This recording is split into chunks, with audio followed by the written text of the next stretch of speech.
আসসালামু আলাইকুম। বাংলাদেশের রাজনীতির খুবই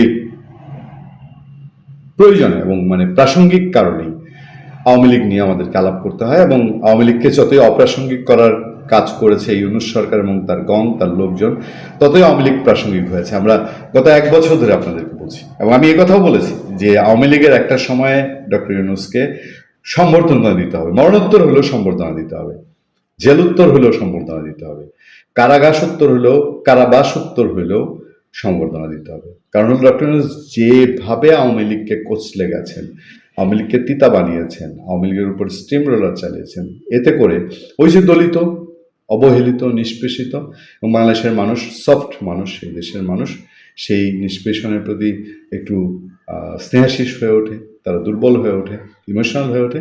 সেই জায়গা থেকে আওয়ামী লীগ আসলে প্রাসঙ্গিক হয়ে উঠেছে এবং সেই প্রশ্নে বিএনপি কি করবে, আমরা গত ২-৩ দিনে আমাদের আলোচনায় বলছি বিএনপি কি সিদ্ধান্ত নিতে হয় কিনা। আর আমাদের আলোচনার নির্যাস একটা ছিল যে বিএনপি স্টেপ ফরওয়ার্ড কোনো রাস্তায় যাওয়াটা তার জন্য কষ্টকর, ফলে আইনি প্রক্রিয়ার মধ্যে দিয়ে যাওয়া। আইনি প্রক্রিয়া বলতে কি, আওয়ামী লীগকে রিট করার সুযোগ দেওয়া সেই প্রজ্ঞাপনের বিরুদ্ধে, অথবা সেই প্রজ্ঞাপন আইনিভাবে কার্যকর না হওয়া। এই দুটা পথ বিএনপির সামনে খোলা আছে। বিএনপির মহাসচিব মির্জা ফখরুল ইসলাম আলমগীর সেই ইঙ্গিতবহ তথ্যটা আমাদের সামনে দিয়েছেন। আওয়ামী লীগের বিষয়ে আইনগতভাবে দেখা হবে মির্জা ফখরুল। তিনি কি বলছেন?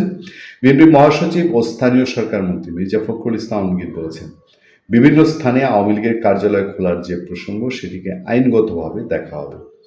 সোমবার সকালে রাজধানীর নয়াপল্টনে বিএনপির কেন্দ্রীয় কার্যালয়ে সাংবাদিকদের প্রশ্নোত্তরে এই কথা বলেন মির্জা ফখরুল। সাংবাদিকরা প্রশ্ন করেন, বিভিন্ন স্থানে আওয়ামী লীগের অফিসগুলো খোলা হচ্ছে, এ বিষয়ে সরকারের অবস্থান কি? উত্তরে মির্জা ফখরুল ইসলাম আলমগীর বলেন, এটা আমরা চাইনি এবং যেহেতু আইনগতভাবে বলা আছে যে তাদের কার্যক্রম নিষিদ্ধ, সেভাবেই এটাকে দেখা হবে সব জায়গায়। ত্রয়োদশ জাতীয় সংসদ নির্বাচনে জয়ের পরেই প্রথম বিএনপির কোনো মন্ত্রী বা জ্যেষ্ঠ নেতা এই কার্যালয়ে যান। কাল একটা পত্রিকা নিউজ করেছে নির্বাচনের পর বিএনপি অফিস ফাঁকা, সে কারণে হয়তো মির্জা ফখরুল সে স্টেপ নিতে পারেন। সকাল 10:30টায় নয়াপল্টন অফিসে যান বিএনপি মহাসচিব মির্জা ফখরুল। সেখানে দলটির নেতাকর্মীরা মির্জা ফখরুলকে ফুল দিয়ে শুভেচ্ছা জানান। পরে সাংবাদিকদের সঙ্গে আলাপ করে মির্জা ফখরুল বলেন, নয়াপল্টনে বিএনপির এই কার্যালয় থেকে বিগত সময়ে সবচেয়ে বেশি আন্দোলন ও কর্মসূচি পালন করা হয়, যার নেতৃত্বে ছিলেন বিএনপির প্রয়াত চেয়ারম্যান ও সাবেক প্রধানমন্ত্রী খালেদা জিয়া। মির্জা ফখরুল বলেন, এই কার্যালয় থেকে দেওয়া কর্মসূচিগুলো জনগণকে অনুপ্রাণিত করেছিল। স্থানীয় সরকার নির্বাচন নিয়ে সাংবাদিকদের এক প্রশ্নের উত্তরে মির্জা ফখরুল ইসলাম আলমগীর বলেন, সঠিক সময়ে সরকারি নিয়ম মেনে স্থানীয় সরকার নির্বাচন অনুষ্ঠিত হবে। মির্জা ফখরুল বলেন, কতগুলো নিয়ম কানুন আছে সরকারি এবং যেসব প্রথা আছে সেগুলো কতগুলো মেয়াদ আছে, কতগুলো মেয়াদ শেষ হয়ে গেছে, সবগুলোকে এক জায়গায় নিয়ে এসে সরকারের তরফ থেকে একটি সঠিক সময়ে এই নির্বাচন দেওয়ার ব্যবস্থা আমরা করব। তবে নিঃসন্দেহে এই নির্বাচনকে প্রাধান্য দেওয়া হবে।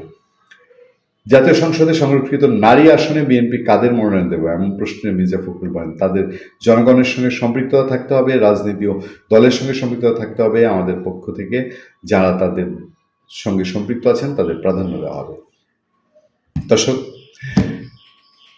আওয়ামী লীগ বিএনপির পক্ষে, দেশে আইন যখন বলছে আওয়ামী লীগ নিষিদ্ধ, তখন বিএনপির পক্ষে আনুষ্ঠানিকভাবে বলা সম্ভব না। বিএনপি মহাসচিব বলতে পারেন না যে হ্যাঁ আওয়ামী লীগ অফিস খুলতে থাকুক, এটা কোনো বিষয় না, সেটা বিএনপি বলতে পারে না।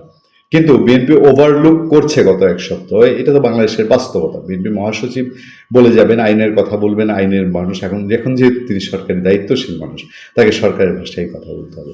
ফলে রাজনৈতিক সমাধান, রাজনৈতিকভাবে বিএনপি যে হাঁটছে এবং আবার মাঠের বাস্তবতাও ঠিক রাখছে, বিএনপি মহাসচিব মির্জা ফখরুল ইসলামের বক্তব্যে বোধহয় সেটারই প্রমাণ মিলে। ভালো থাকবেন, সুস্থ থাকবেন। আপনার সাথে আমি আতিক রহমান, পূর্ণিয়া।